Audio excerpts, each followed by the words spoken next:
Bonjour, professeur, et merci de nous accorder un moment pour cet échange. Merci. Dans quelle mesure les nouvelles technologies et les réseaux sociaux ont-ils modifié la participation citoyenne et la qualité du débat démocratique?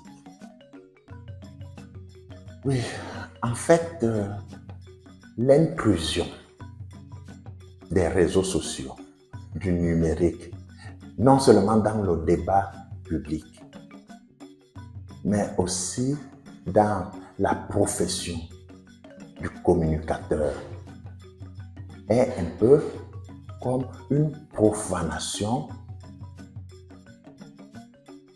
des exclusivités. Ceux qui croyaient que par leur métier, ils ont l'exclusivité pour annoncer urbi et orbi telle ou telle nouvelle. Imaginez-vous, bien avant, on attendait le journal de 17h religieusement, pieusement, 20h ou bien alors 23h, parce que le détenteur, j'allais dire, de l'information, de la vérité, devait prendre la parole. Le journaliste avait quelque chose de sacré qui relevait un peu du divin. Mais nous sommes, avec les réseaux sociaux, à l'aurore des profanateurs. Pas le crépuscule des idoles de Nietzsche. Moi, je parlerai ici de l'aurore des profanateurs. Et si on crée des institutions de régulation, les agences pour essayer un peu de veiller sur l'éthique professionnelle, la déontologie du journaliste, comment va-t-on appliquer ces canons de régulation à tout le monde? Donc, à cause de cette profanation dont j'ai parlé en amont, cette contestation touche tous les points de vue, tous les champs. Et l'un des champs majeurs, c'est l'information. Il n'y a plus de pape de l'information. Il n'y a plus quelqu'un qui viendra authentifier à chaque fois, dire que vous ne pouvez lire ceci que parce que j'ai donné mon quitus. C'est pour cela que, pour donner de l'emphase à ce dérèglement, tout le monde s'est mis à profaner ce qui, jadis, était considéré comme sacré. Et cette profanation du sacré sacralise alors quoi?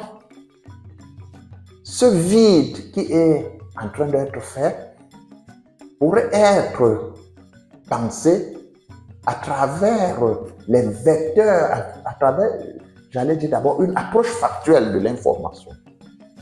On n'a plus, en fait, à considérer, à se sacraliser parce qu'on est détenteur de l'information. On ne doit pas monnayer l'information. Parce que c'est ça aussi les journalistes de plus en plus. Ils monnaient l'information. Ils pensent qu'on peut aduler ceci. Celui-là, on peut le sacraliser, moyennant quoi? Je ne sais pas. Et avec ce ras-le-bol, il faut tout profaner. Et maintenant, le plus important, me semble-t-il, c'est de travailler la méthodologie.